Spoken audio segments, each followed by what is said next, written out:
And today we're going to give you 7 ways to communicate better with someone who's suffering from Alzheimer's disease. Hi guys, my name is Chris Channa. I'm the owner of Chelsea Place Senior Care and the host of Senior Source TV. And these are 7 just fantastic ways to rethink the way I'm going to communicate with someone who's dealing with or suffering from Alzheimer's disease. So let's go over them real quick. So number 1, never argue, instead agree. Arguing is going to do no good.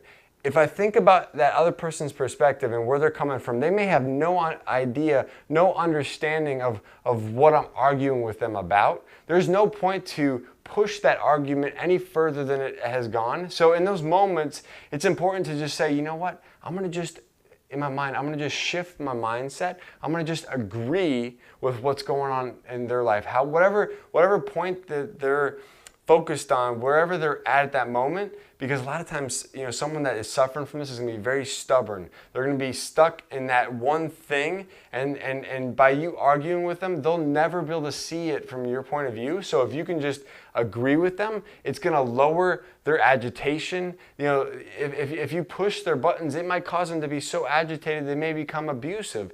And because of what's happening in their brain and the way the Alzheimer's disease is affecting their brain, it's going to have an effect on their reactions. So they may become abusive or agitated or aggressive. So in order to just eliminate that altogether is just to get rid of any arguing. Instead, just find a way to agree. And just the agree to disagree. You know in your mind, you don't have to, this is not about who's right at this point in time. It's about just agreeing so we can move on, okay? The other one would be never reason, instead divert. And see, this kind of leads into that, is that by me just agreeing, I can just divert. So here, instead of reasoning, I'm not trying to reason with them why I want to do this or that. I'm not trying to explain it to them. If they have no way to understand that, I'm just going to try to divert their attention somewhere else. A lot of times, for instance, like we've seen before, if we've had someone that's got severe Alzheimer's disease, if they've been in our senior daycare center and they're trying to leave or they're looking for their wife, instead of me reasoning with them about what's going on with their wife, my goal would be to divert their attention to something else. So if that person's at the front door, if they're asking someone about where their wife's at or what's going on, I'm going to try to eliminate that conversation. I might give them some reassurance, but then I'm going to try to divert them onto something else. I might say, hey Bill, can you come help me over here with this? And by asking him to help me with something, I'm lowering, I'm distracting him, I'm diverting his attention to something else, and so we can get his mind off of that, right? Another thing would be never to lecture, instead distract. So I'm never going to try to lecture that person. I'm not going to try to tell them what to do or how they should do something. That's not why we're here for them. I mean, the hardest part about this is that when it's a family member or a loved one, when it's our mom, our dad, our spouse, it's so easy to get caught up in maybe an argument or get caught up in trying to reason or lecture them on don't do this, don't do that. But the reality is I can't lecture. They don't have any understanding. So when they've done something, it would be like your little 7-month-old baby doing something wrong.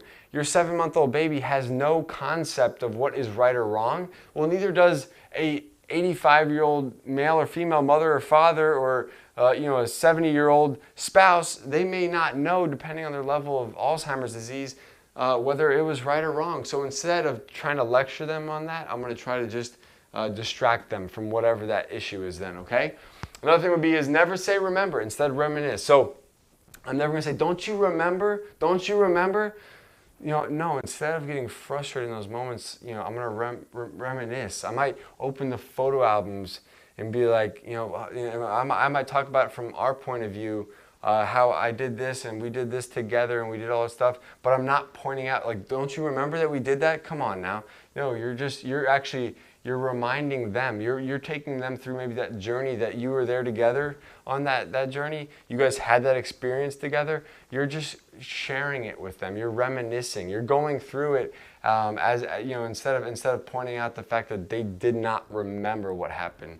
So 5 would be never say I told you, instead repeat. So you never say I just told you that. I just told you. Don't you remember? I just told you that 5 minutes ago. That person may ask the same question every 5 minutes for the rest of their life.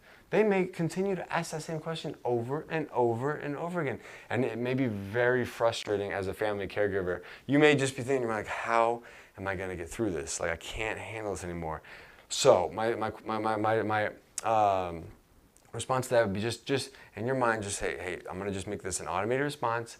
I'm going to just repeat the answer back to them. I'm not going to let this bother me. I know that this is just part of their disease. I'm going to just repeat this answer over and over. And it's sometimes when we can shift our mindset and we can realize that, like, this is something I'm just going to have to deal with, instead of hoping that it's going to get better, or thinking it's going to change, or not understanding or taking the time to understand Alzheimer's disease. When I can just be like, hey, you know what? It is what it is. I can't do anything about it. This person has lost their ability to remember these things, so I'm going to just repeat the answer, even if they've forgotten 5 minutes ago. So the thing is, if I can shift my mindset about that, it'll make this process a lot easier.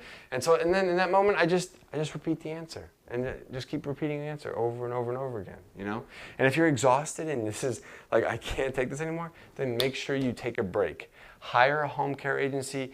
Bring your loved one to a senior daycare center, even an assisted living. Maybe take a respite, go away for a week, for a couple of days, see and have your loved one maybe be taken care of in an assisted living facility during that time. So never say you can't, instead say what they can. So never, I think about people in the past, but you can't do this, you can't do that, and all it does is infuriate. It just makes them more angry. So, because the thing is, in their minds, they may not remember how to do something, or they may not know if it's right or wrong to do this particular thing, but they also need to be treated like adults. They don't want to be talked down to, and they can almost sense the difference in that. So instead of telling them, hey, you can't do that, and then trying to reason with them why they can't do that, and then arguing with them over that, you just all you're doing in this moment is you figure out what they can do.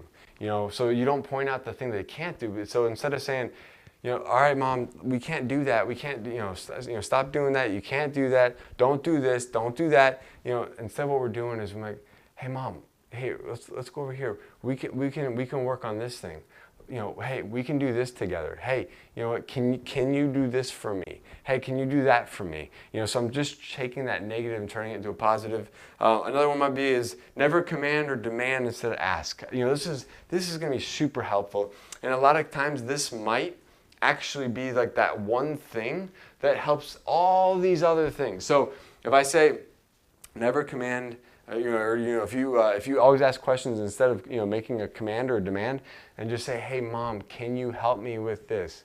Hey, Dad, can I get your help over here? Hey, Dad, what do you think about this? Asking questions, it really will help change the way they're thinking, because anytime I share something with them, usually it's going to be a statement. If it's a statement, it's gonna maybe cause conflict. But if I ask them a question to help divert their attention somewhere else, if I ask them a question, that gets their mind off of whatever they were focused on before, then it's gonna really help you guys out a lot, especially as family caregivers. So one of the most important things I would say is, next time you're facing some of these difficulties, ask a question, see how that works, instead of demanding, lecturing, or reasoning, arguing, and all these other things. So just that one simple tip will probably help out all these 6 other things. So I hope this was helpful for you. I know these things have helped out a lot in our training programs internally at Chelsea Place, and I hope it would help you if you're caring for a loved one at home,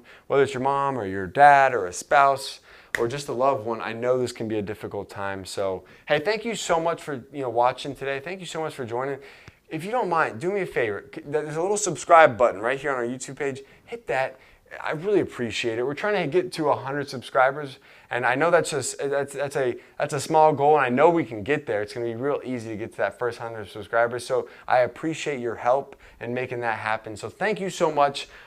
If you haven't already, make sure you download our Florida's 5-Step Guide to Senior Care. There's a link below. You can download it. It's a completely free guide. It walks you through the 5 steps here in Florida to go through when caring and kind of navigating this complex world of senior care. So whether you're caring for someone or whoever may be in your family. It really will help simplify, hey, what do I do? What's next? How does this work? What care options do I have? What legal affairs do we need to take care of? What kind of financial plan do we need to have in place? So it'll just help you out with all these different things that you might be questioning. So, hey, thanks so much again. Have a fantastic day, and we'll talk to you soon.